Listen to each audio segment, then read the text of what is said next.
Hello दोस्तों, स्वागत है आप सभी का। इस कुंडली में आज अपन नवमांश की भी चर्चा करेंगे और योग की भी बात की गई है, तो योग पे भी अपन चर्चा करेंगे। देखिए, एक ही बात थी जिसको लेकर मैंने यहाँ पे शुरुआत की थी कि किताबों को हम सभी ने पढ़ा है। ठीक है, मैं किसी के ज्ञान पे सवाल नहीं उठा रहा, लेकिन इस हकीकत को समझना जरूरी है कि ऋग्वेद के जमाने में लिखी हुई किताबें, लिखा हुआ ज्ञान एक अलग ही भाषा में था। वो हमारे तक जब पहुंचा है तो वो पहुंचा है ट्रांसलेशंस के द्वारा। ठीक है, ऑनलाइन आप बुक ले लो, चाहे आप खरीद लो, या तो वो संस्कृत में है या फिर उसका अनुवाद ही है। और हम लोग अनुवाद पढ़ते हैं। अनुवाद में क्या है, जो जैसे समझता है वो वैसे समझा देता है और चीजों को हम ऐसे लगाने का प्रयास करते हैं। इसका यह अर्थ नहीं कि चीजें गलत है, इसका अर्थ यह है कि समझने वाले ने चीजों को अपनी तरीके से समझाया है और हम उसको वैसे का वैसा ही अडॉप्ट करते हैं। ऐसी कंडीशनों में जितने लोग भी एस्ट्रोलॉजी सीखते हैं या पढ़ते हैं, वो अपना कुछ ऐड नहीं कर पाते और इस कारण से उन्हें लगता है कि चीजें हो रही हैं कि नहीं हो रही। ये प्रॉब्लम आती है। आप सिर्फ इस बात को ध्यान रखो, लिखा है ठीक है, लेकिन अगर किसी ने कन्वर्जन किया है, ट्रांसलेशन किया है, तो उसको अप्लाई करेंगे। अप्लाई करने के बाद अगर वो चीजें दिखेंगी तो आप मान पाओगे कि हाँ, योग काम कर रहा है। अन्यथा बड़े बड़े योग लिखे हैं, जैसे आपने खुद ही बोला कि पुष्कर नवमांश में है और गजकेसरी योग है और बहुत सारी चीजें, लेकिन एक्चुअल में वो योग का मतलब क्या है ये कहीं नहीं बताया जाता। शब्दों को बता दिया गया है, पर उसका एक्चुअल में क्या होगा ये किसी ने भी वर्णन नहीं किया है। इसीलिए इस वीडियो में मैं थोड़े से कुछ योग्स के बारे में भी आपको बताऊंगा। आप देखना वो आपकी जिंदगी में चल रहे हैं, लेकिन हम सोचते हैं कि वो योग काम करेगा, कब करेगा, लेकिन वो काम कर रहा होता है। चलिए देखते हैं। सबसे पहले सवाल था नवमांश का। नवमांश को पढ़ते समय आपका पहला कंडीशन यह था कि यह वर्गोत्तम नवमांश है। बिल्कुल है, वर्गोत्तम नवमांश इसलिए है क्योंकि लगन भी 9 नंबर से है और नवमांश भी 9 नंबर की राशि से ही आता है। ठीक है, जब लगन अपने से 9th हो रहा है, अब काउंटिंग क्या है, यह है तो काउंटिंग शुरू हुई थी यहां से, अपने से 9th हो रहा है, इसका मतलब है फर्स्ट हाउस लगन कुंडली का और नवमांश कुंडली का यदि सेम आ रहा है तो जातक कहीं ना कहीं से, जातक कहीं ना कहीं से 9th हाउस के फैक्टर से जुड़ेगा। अब 9th हाउस का फैक्टर तो ठीक है, लेकिन 9th हाउस होता क्या है, हायर नॉलेज या फिर स्पिरिचुअलिज्म के साथ जुड़ेगा। अब जुड़ेगा यहां तक भी ठीक है। राशि कौन सी, राशि 9 नंबर की है, गुरुदेव की है, इसीलिए आपकी जिंदगी कुछ ना कुछ ऐसे किस्मत बनाएगी कि आपको आध्यात्म की तरफ, पूजा पाठ की तरफ लेकर जाएगी, क्योंकि गुरु की राशि है, पूजा पाठ वाली राशि है। इस कारण से 9 नंबर की कुंडली में यदि आपका लगन आखिरी के डिग्रियों में आता है तो आपको वर्गोत्तम नवमांश मिलेगा ही मिलेगा और आप सभी कहीं ना कहीं धर्म से जुड़े हुए होंगे। ठीक है, ये चीज क्लियर कह सकते हैं। इसका मतलब है वर्गोत्तम लगन है, आपको स्पिरिचुअलिज्म की तरफ आपकी किस्मत किसी ना किसी तरीके से लेकर जाएगी, हायर नॉलेज की तरफ लेकर जाएगी, फादर के तरफ थोड़ा सा लेकर जाएगी, ये बात होती है। दूसरा है सूर्य। सूर्य जो है वो किस नवमांश में मौजूद है, अपने से पंचम नवमांश में मौजूद है। बात नवमांश की हो रही है, इसीलिए पढ़ना सिर्फ अंशों को है। पंचम नवमांश में राशि कौन सी आई है, सूर्य यहां बैठा है, 8 नंबर है। गिनती कहां से शुरू होती है, चर राशि से होती है, यहां से 4 नंबर से शुरू होगी। 4 नंबर से शुरू करेंगे तो ये 5 आएगा, इसलिए प्रथम या पंचम, प्रथम नहीं सॉरी, पंचम नवमांश है। जो आपका 5th नवमांश है उसमें राशि कौन सी है, 5th नवमांश और फिर राशि, राशि यहां पर आ रही है आपकी 8 नंबर। अब पांचवा का मतलब क्या है, पांचवा नवमांश क्या होगा, अगर 1 नंबर से शुरू करें और नवमांश 5 पर आ रहा है तो पांचवा होता है बुद्धि का भाव, यानी कि सूर्य जो है वो एक बुद्धि प्रदान करेगा।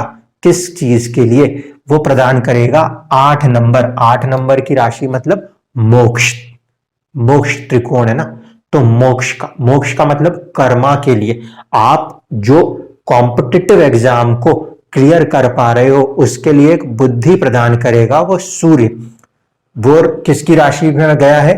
मंगल की राशि में गया है, मोक्ष की राशि में बैठा है। इसीलिए कहीं ना कहीं सूर्य जो है इस कुंडली में, यानी कि एक्चुअल लगन कुंडली में किस्मत जो है वो एक बुद्धि प्रदान करेगी। वो बुद्धि किस तरफ जाएगी? एक कर्म को करने के लिए, मोक्ष को पाने के लिए। और वो मोक्ष का स्वामी कौन बन रहा है? मंगल, क्योंकि 8 नंबर की राशि आती। तो आपकी बुद्धि ने आपको कॉम्पिटिटिव एग्जाम्स में सक्सेस के लिए हेल्प की, किस्मत ने कहीं ना कहीं उस चीज पे आपको मदद की। ये नवमांश करना था, उसने ये करके दिया। अब बात करें चंद्रमा की। चंद्रमा को कैसे रीड करना है? तीसरे नवमांश में गया है, तीसरे नवमांश में गया है। राशि कौन सी है चंद्रमा के पास? देखिए 6 नंबर की राशि है, तीसरे नवमांश में गया है और 6 नंबर की राशि है। 6 नंबर बुध की राशि में गया है। नवमांश कौन सा? तीसरा। तीसरा नवमांश में क्या होगा? नवमांश मैंने आपको कैलकुलेशन में समझाया था एक बार कि आप पहले वाले को मानते हैं धर्म त्रिकोण, दूसरा हो तो उसे हम मानते हैं अर्थ त्रिकोण, तीसरा है वो होता है काम त्रिकोण। काम त्रिकोण का नवमांश है, मतलब मन क्या करेगा? मन सोचेगा कुछ एंजॉय करें। किस्मत से अगर देखें तो वो चीजों को थोड़ा सा एंजॉयमेंट की तरफ लेके जाएगा। मन चाहेगा कि चीजों को एंजॉय करे। अब किस चीज को एंजॉय करे? 6 नंबर में गया वो। 6 नंबर की राशि एक्चुअल में कहां पर आएगी? लगन कुंडली अगर 1 नंबर से बनेगी तो 6 नंबर की राशि छठे घर में आएगी। छठे घर में आएगी तो छठा घर क्या दर्शाएगा? 6 नंबर क्या दर्शाएगा? 6 नंबर दर्शाएगा आपका कौन सा त्रिकोण? अर्थ त्रिकोण। 4 के बाद 5, 5 के बाद 6, 6 में क्या आता है? अर्थ त्रिकोण।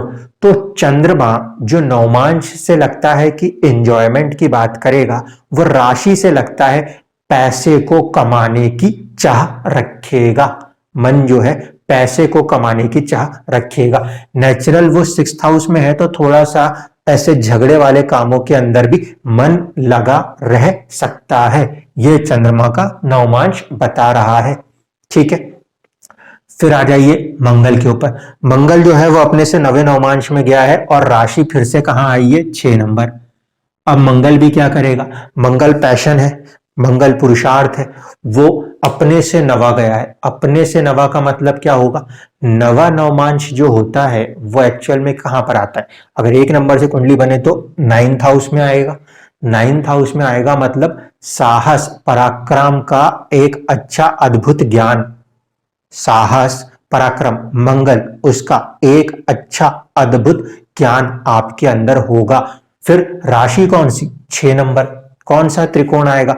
अर्थ त्रिकोण आएगा। मन में एक पैशन होगा, मंगल साहस होगा, किसके लिए? धन को बनाने के लिए। 6 नंबर की राशि शत्रुओं को मिटाने के लिए।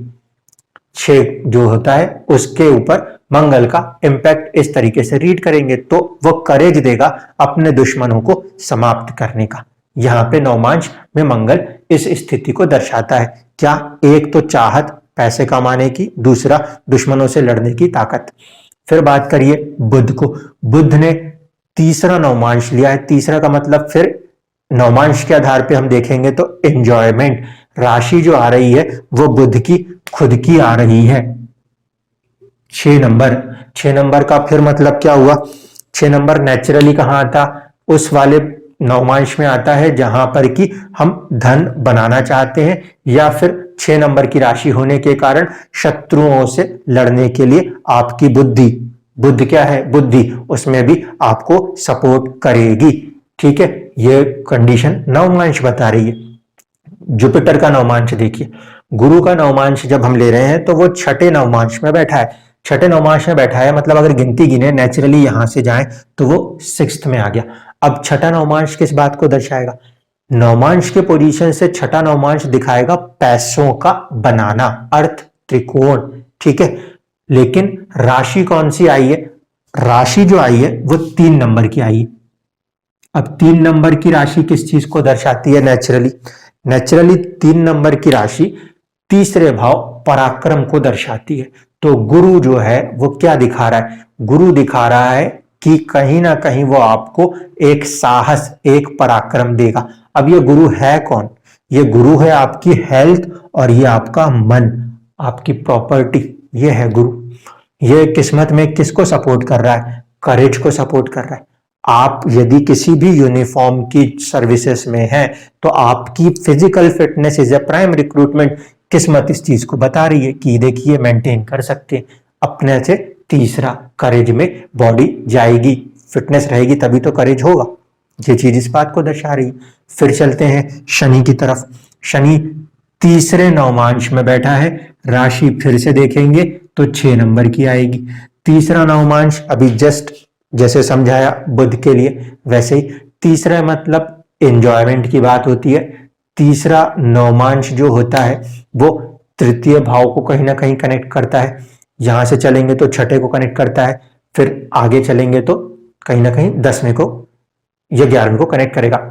इस तरीके से वो फॉर्मेशन से लेके नवमांश चलते हैं, 3, 7 और 11 इन फॉर्मेशन।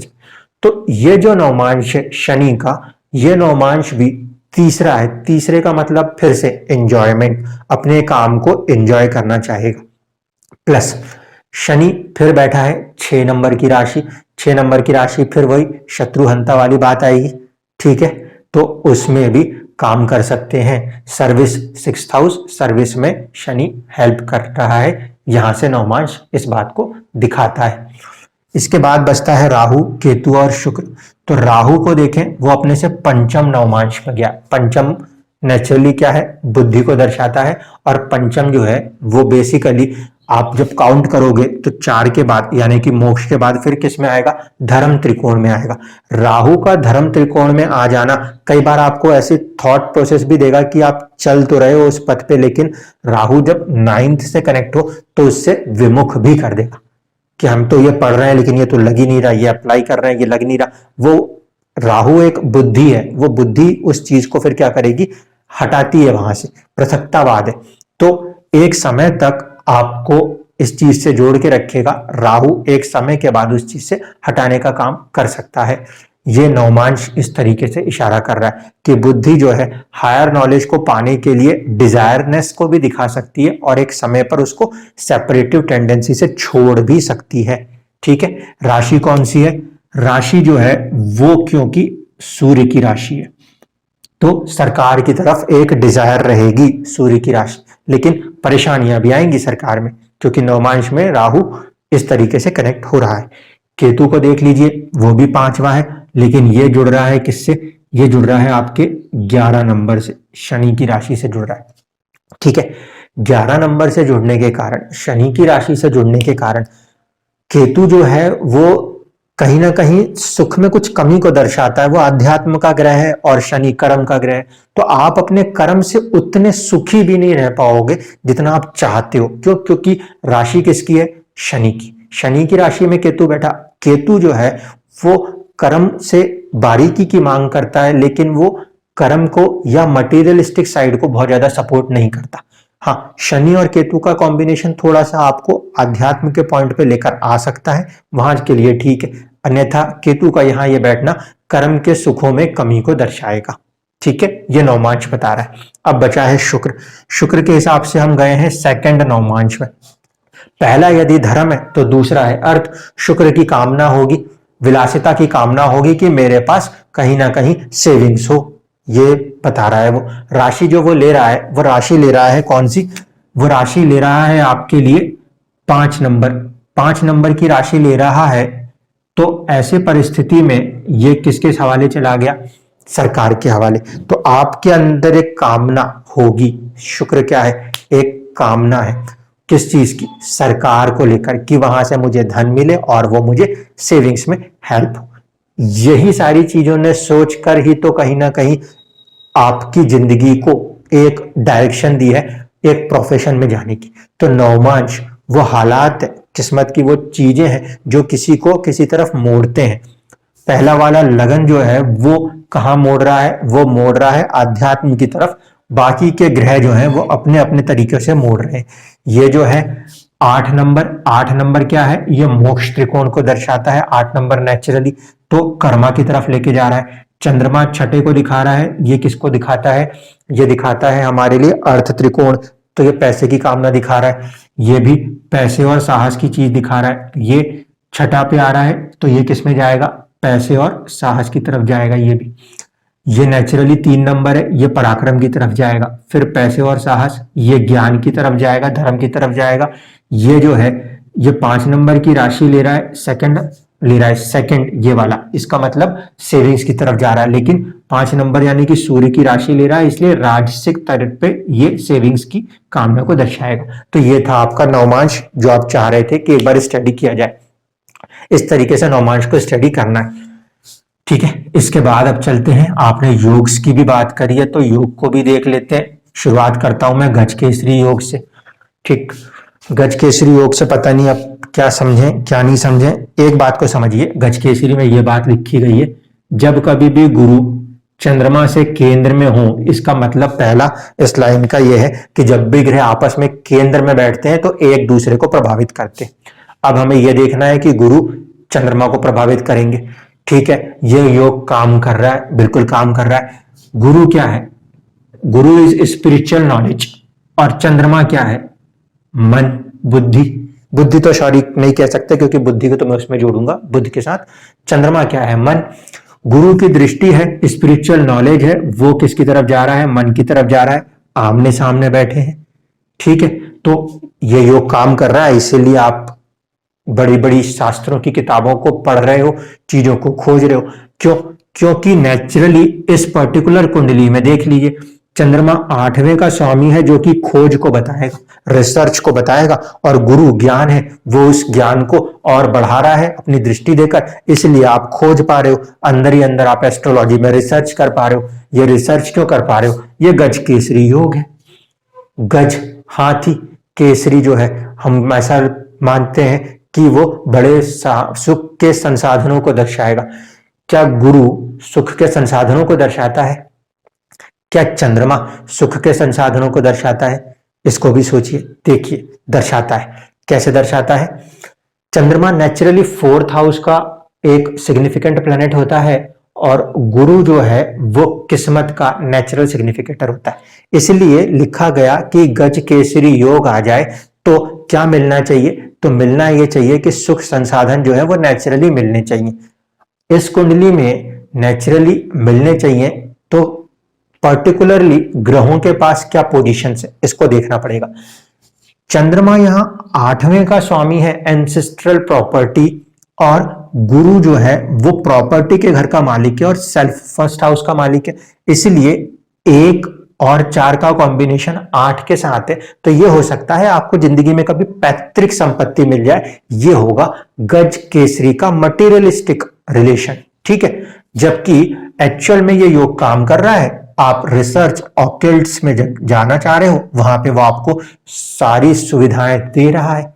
इससे ज्यादा वो योग और क्या करेगा? तो ये है आपके लिए गज केसरी।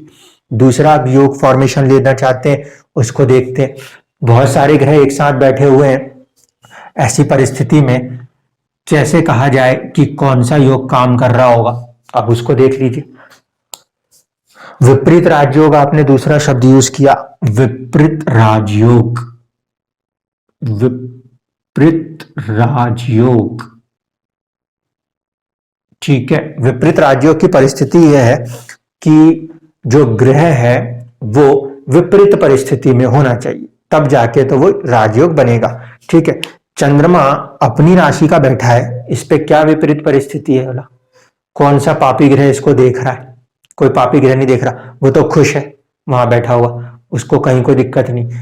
गुरु की दृष्टि है, गुरु की दृष्टि भी कोई पापी दृष्टि नहीं होती, इस कारण से कहीं पर भी अष्टम का स्वामी पाप पीड़ित नहीं हुआ है, ठीक है। अष्टम का स्वामी क्योंकि पाप पीड़ित नहीं हुआ है, इसलिए अष्टम का बनने वाला विपरीत राजयोग तो नहीं बनेगा। बस यह है कि अष्टम का स्वामी अष्टम में है, उसके पास विपरीत परिस्थितियां नहीं है, ठीक है।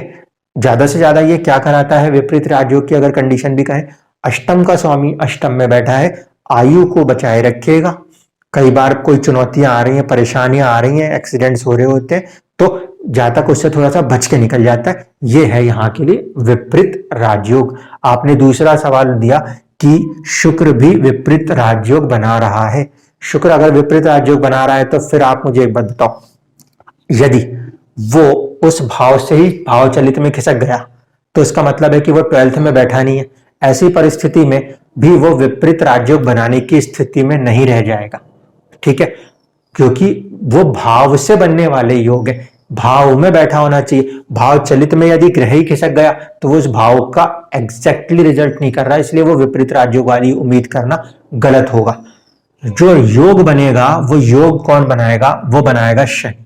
शनि कैसे योग बना देगा, तीसरे का स्वामी है और साथ साथ बैठ गया है 12वें में, ठीक है। अब आप कहो कि 12वें में बैठा है और पूरे का पूरा शिफ्ट हो जाएगा, ठीक, 12वें में बैठा है, पूरी की पूरी कुंडली जैसी आपने बोला शिफ्ट हो रही है, तो शनि भी 11th में शिफ्ट हो जाएगा। लेकिन एक बात को ध्यान रखिए, शनि जो है वो तीसरे का स्वामी है, नेचुरली दुख का कारक ग्रह है, इसलिए उसके अंदर कहीं ना कहीं 6, 8, 12 का फैक्टर नेचुरली होता है और वो सूर्य से पीड़ित है।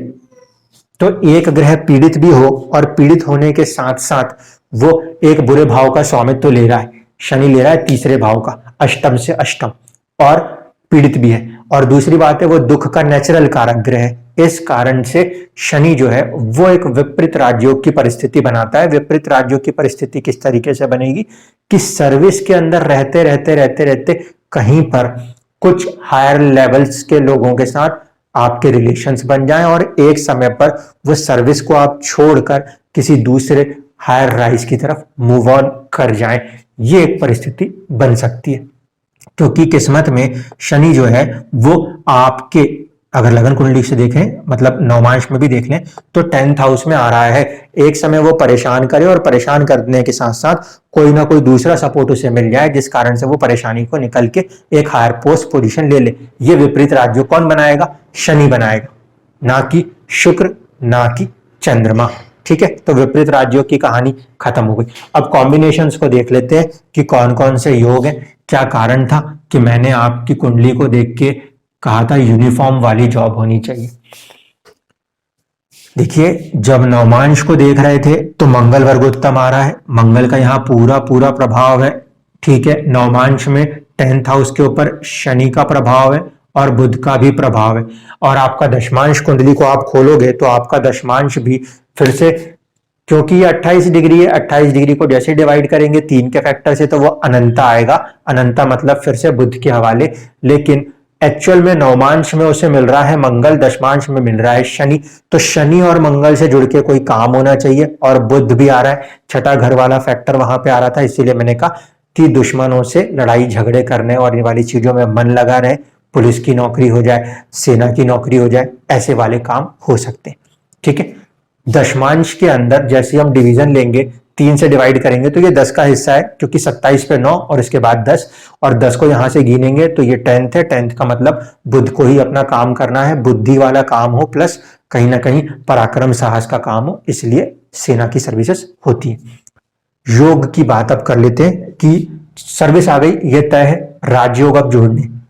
देखिए कौन कौन से कॉम्बिनेशन हैं इस कुंडली के अंदर। शुक्र का कॉम्बिनेशन उठा लेते हैं सबसे पहले। शुक्र किसके साथ बैठा हुआ दिखता है, शुक्र बैठा है शनि के साथ। कॉम्बिनेशन रीड करिए, छठे का और 11वें का। संघर्ष से लाभ ये शुक्र दिखाएगा, और ये किस में जा रहा है, शनि, शनि के पास है पराक्रम, 3rd हाउस और 2nd हाउस, तो ये दो चीजें हैं। थोड़ा सा संघर्ष होगा सेविंग्स के लिए, कुछ फैमिली मेंबर्स को लेकर भी परिवार के अंदर हो सकती है चुनौतियां रहें। लाभ भी होगा और सेविंग्स में भी लाभ होगा। 6 और 3 ये विपरीत राजयोग जैसी परिस्थिति आपस में जुड़ जाए तो, साथ ही साथ 3 और 11 यानी कि आपके करेज का आपको लाभ मिले, वो चीज बनेगी। यही कॉम्बिनेशन के कारण कहीं ना कहीं आप उस पोस्ट पोजीशन की तरफ आगे जा सकते हो जहां पे आप सर्विस कर रहे हो इस समय। फिर बात करते हैं, शुक्र को बुध के साथ जोड़ लेते हैं। Venus combined with mercury, Venus is again संघर्ष और लाभ। मरकरी कौन है, 10th और 7th है, 7 और 10 है। ये वाले में क्या होगा, मैरिज के साइड में चुनौतियां आएंगी, प्रोफेशन के अंदर तो आती हैं, उसमें कोई बड़ी बात नहीं है। इसमें कुछ लाभ भी बनेगा, ऐसा भी नहीं है कि लाभ ना बनता हो, ठीक है। साथ ही साथ 6 और 10 का कॉम्बिनेशन जो है ये सर्विस के लिए ठीक है, क्योंकि सर्विस का हाउस है और स्टेटस है, तो ये कॉम्बिनेशन इज ओके है।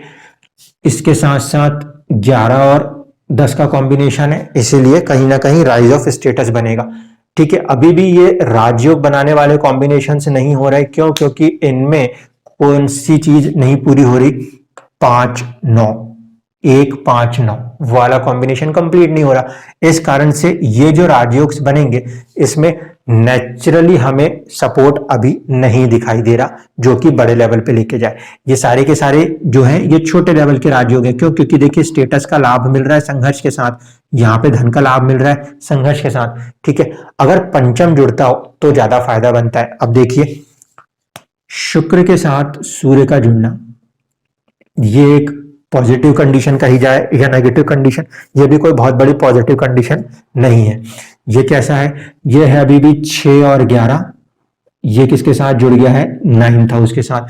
किस्मत के साथ संघर्ष भी जुड़ेगा और किस्मत के साथ लाभ भी जुड़ेगा, ठीक है। लेकिन अभी भी देखिए ये केंद्र और त्रिकोण के मिलने पर राजयोग ज्यादा प्रबल होता है। केंद्र और त्रिकोण, अभी तक केंद्र और त्रिकोण कहीं पे भी नहीं मिल पा रहे, ये केंद्र नहीं दे पा रहा, ठीक है। और ये जो है ये त्रिकोण तो ले रहा है लेकिन ये केंद्र नहीं दे रहा, यहां पे भी ये केंद्र नहीं दे रहा, ये केंद्र दे रहा है, तो ये त्रिकोण नहीं दे रहा। इसलिए ये कॉम्बिनेशन जो है ये कॉम्बिनेशन हमें पूरे राजयोग पूरी तरीके से नहीं क्रिएट कर रहे। एक कॉम्बिनेशन है जो कि ऐसा कर सकता है, और वो कॉम्बिनेशन कौन सा है? उस कॉम्बिनेशन को देखते हैं। वो कॉम्बिनेशन है आपका मर्क्यूरी प्लस सन। देखिए मर्क्यूरी के पास 7 और 10 है, ये केंद्र है, और इसके साथ साथ है ये 9th, ठीक है। तो मैरिज में भी कहीं ना कहीं किस्मत ने साथ देना है और स्टेटस में भी किस्मत ने साथ देना है। ये कॉम्बिनेशन होना जो है इस बात को दर्शाता है कि ये सपोर्ट करेगा। कहां पे सपोर्ट करेगा? 12th हाउस के अंदर। जेल में हो सकता है उस, यानी कि आपकी पुलिस वाली जॉब आपने बोल दी है उसमें हो सकता है, नहीं तो ये विदेश में काम कर सकता है। उन सारी चीजों से जो कि 12th से जुड़े होते हैं वहां पर ये कॉम्बिनेशन एक राजयोग की तरह काम करेगा, ठीक है। इस कारण से आप हो सकता है कि पुलिस वाले सर्विसेज में अच्छे से आगे बढ़कर एक पद को भी प्राप्त कर सकते हो, ठीक। ये कॉम्बिनेशन काम कर सकता है। इसके बाद है आपका शनि का कॉम्बिनेशन, किसके साथ लेना है? सूर्य के साथ लेना है। शनि क्या है? दूसरा और तीसरे का, और ये किसके साथ जुड़ा हुआ है? 9th के साथ जुड़ा है, यानी कि किस्मत को जोड़ दीजिए धन के साथ, पराक्रम को जोड़ दीजिए किस्मत के साथ, ठीक है। अब ये किस तरीके के, कोई फ्रेंडली प्लैनेट्स तो है नहीं, इसीलिए इसको मैं बड़ा धन योग नहीं मान सकता, क्योंकि बहुत संघर्ष कराएंगे दोनों। शनि का काम है संघर्ष कराना और बहुत ही तात्कालिक दुश्मन है, इस कारण से धन योग की स्थिति नहीं बना पाएंगे ये। हाँ, किस्मत से ये दोनों चीजें मिलती रहेंगी, ये प्लस पॉइंट है जो कि आपको राइज करा सकता है। राजयोग कहेंगे हम इस वाले को, ये स्टेटस में राइज करा सकता है, किसी बड़े पोजीशन तक आपको आपकी नौकरी के अंदर लेके जा सकता है। तो ये इस तरीके से कॉम्बिनेशन है। जैसे हमने यहाँ पे कॉम्बिनेशंस को स्टडी किया है, ऐसे ही कॉम्बिनेशंस को दशमांश में स्टडी करेंगे तो फिर वो स्टेटस वहां पे दिखा सकता है। आखिरी कॉम्बिनेशन है मंगल के साथ लगाना है, मंगल के साथ जो भी कॉम्बिनेशन आएगा वो सब खराब करेगा। क्यों? क्योंकि मंगल जो है वो 5th हाउस का तो है लेकिन वो 12th का कॉम्बिनेशन है। देख लीजिए मंगल के साथ चाहे जिसको जोड़ दीजिए, मार्स प्लस मान लीजिए सन को बना दूं, होगा क्या? ये भी क्रूर ग्रह, ये भी क्रूर ग्रह, पहले ही सत्यानाश। ये बुद्धि का स्वामी, ऊपर से नुकसान का स्वामी, और ये किस्मत। तो ये किस्मत और बुद्धि को साथ तो दे देगा लेकिन कभी कभी कुछ ऐसी गड़बड़ कर देंगे आपकी, वो नुकसान कर देगा, ठीक है। इसीलिए मानसिक परेशानी मैंने कहा था। मेन चीज क्या है? हाउस एक्सचेंज है 12th हाउस और 10th हाउस की एनर्जी। इस कारण से 12वें घर की चीजें जो है वो हमेशा कहीं ना कहीं क्या बताती है? एक मानसिक परेशानी और सर्विस, इन दो के बीच में है। तो ये चीज आपको हमेशा ये कॉम्बिनेशन सर्विस में आगे भी रखेगा लेकिन मानसिक तौर पे सर्विस के अंदर परेशान भी रखेगा। शायद ऐसे ही कोई चीजें हैं जो कि आपको ऑक्कल्ट की तरफ लेकर आ रही हैं और गज केसरी के थ्रू आपसे काम करा रही हैं। तो ये था आपकी कुंडली में पूरे नवमांश का और जितने भी योग थे उनका एक वर्णन। जो आपने एक बात और कही थी पुष्कर नवमांश, उसका मुझे बहुत ज्यादा कुछ डेप्थ नहीं है, मतलब वो लोगों की जिंदगी में क्या कर रहा है ये आज तक मैं निकाल ही नहीं पाया। इसलिए वो किताबी ज्ञान तक तो है, जिंदगी में पुष्कर नवमांश का क्या इम्पैक्ट है वो मुझे बिल्कुल भी नहीं पता, तो उस पर मैं कुछ भी नहीं कह सकता, उसके लिए सॉरी। बाकी आप और कोई आपकी नॉलेज है वो आप ऐड ऑन कर दीजिएगा, जिससे कि मुझे थोड़ा सा फायदा ये मिले कि हाँ इसमें कुछ नई चीज है जो मैं शायद नहीं खोज पाया। तो आप उसको यकीन से मुझे बताइएगा। धन्यवाद।